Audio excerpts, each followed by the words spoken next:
So how do we multiply your time? Now we all know we only have 24 hours in a day, 7 days a week, but how can we take advantage of that time? And today we're gonna find out how. What's going on, guys? It's Marcus here with Discover Ignite, and today we're talking about how to multiply your time. Now we all know time is extremely valuable because you only get so much in a lifetime and you're only limited to 24 hours in a day. But how can we take advantage of that time? Well, today we're actually going to look at someone that I think will help us, right? That will help us manage our time and then actually break it down into how we can, start implementing some time management skills that will help us become more efficient with our time. So the man I'm talking about today is the man that actually discovered the theory of relativity. Yes, I'm talking about Albert Einstein, the physicist. And he wanted to actually try to control as much time as he could because he knew that he only had a limited amount of time. So how did he exactly do it, right? How did he try to take every minute from every day? How did he do it? Well, there's a couple things I have for you. I have 3 different things that he used to actually help him, squeeze that time out of every day. So the first thing we can actually learn from Albert Einstein is the fact that he lived a minimalist luxury lifestyle, right? Now, what exactly does that mean? That means that he didn't give himself the option to choose from a wide variety of clothes, right? He always wore white and he always had a very small wardrobe, but it was extremely high quality. And this is how he lived, right? This is to eliminate any time guesswork on what he was going to wear for the day. So he eliminated that to try to save time and actually limit his wardrobe to something very small and high quality so he didn't have to find himself going out and purchasing more items. So the second thing we could actually learn from Albert Einstein is that he actually had a set routine, right? He did the same thing every day. This kept him productive. This kept him laser focused, right? And so what he actually did was, he'd have his breakfast during the day, then he would walk or drive to work. And then when he got to work, then he would work, have lunch, tea, and then he would actually, take a nap, work again, then go back home for dinner. This was the same routine, and establishing a routine, does so many good things. Not only does it, manage your time, but it builds good habits. It makes you more effective and efficient. So the third lesson we could actually take from Albert Einstein is the fact that he used the Pomodoro Technique. Now, what is this technique? If you don't know what it is, it's actually when you, set an alarm for 25-minute increments, right?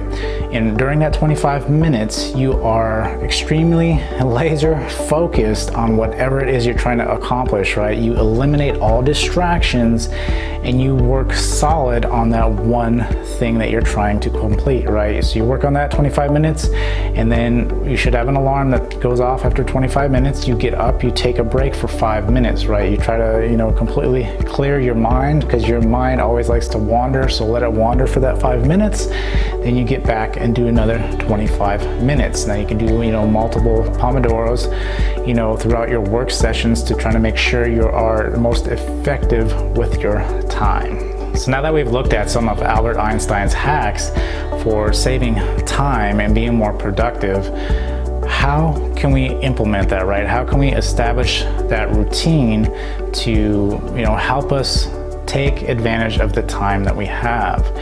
And this is a big thing we have to understand. We want to, establish a routine ahead of time, right? We always want to be looking at the daily task and realize what is our priority, right? We always want to set priorities. Yes, and I know you hear this a lot that, priority setting is extremely important, right? But when you're looking at what is the priority, you definitely want to look at what can make tomorrow better and more efficient, right?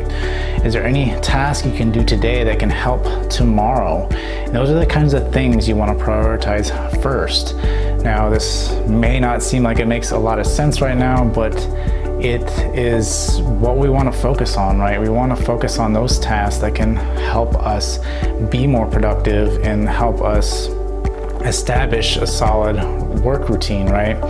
Now, the next thing I actually want to get into is to actually try to automate as much as possible. Now, this is where, that first one comes in. If you're prioritizing tasks and prioritizing those tasks where you can actually automate things is what you want to do, right? In this day and age, there's a lot of different things that can be automated, right? And there's multiple different services out there. There's multiple different softwares out there that can help you automate a lot of things that just suck a lot of time out of your day, where you can, just turn it on or pay for a service, and these things are executed for you, right? You have to do, maybe there might be some bulk work to do in the front end of it, but it's just automated, right? It just continues to help you and be more productive. So try to automate as much as possible. This actually leads me into my next thing, which is to delegate, right? If there's something you cannot automate, you need to try to delegate it if at all possible. Now, I know if you are trying to, start a business or something and you may not have the resources to delegate a lot of things, then yes, you're gonna have to take the bulk of the work until you can either automate it or delegate it. And maybe that task can be pushed off for later. Yes, you don't want to procrastinate and leave that task sitting there, but right, there may be a time when, say, if you're running a business, that you can actually come back to that task because now you have the resources to perhaps hire an employee to delegate that responsibility. So this is something we want to remember, is to try to automate it if it's not automated, to delegate it if at all possible, else it just falls into your lap, right? And then at the end is essentially all the tasks that you can essentially do right now, right? That you can take care of. And if you need to recycle that task, recycle that task. If you feel that later on there's something that can be automated or delegated, then revisit that task, right? But you're trying to be as productive as possible. So with some Albert Einstein productivity hacks, we also have some productivity process that helps us eliminate the tasks that are meaningless or not as priority as some other task, and allow ourselves to take advantage of every minute in every day, or at least as close as possible. Yes, things happen, but if you can establish that routine and try to take advantage of every minute, you'll find that you can actually be more efficient and save a ton of time by establishing that routine and establishing the priorities that will allow you to take advantage of your day. So if this is going to help you, if you are going to use these processes, right, these hacks, these techniques, then comment down below what ones you're going to use. If you're going to establish all of them, then write all. Whatever you're gonna do, I would love to know. And if you guys enjoyed this video, please smash that like button. And until next time, I will see you guys later.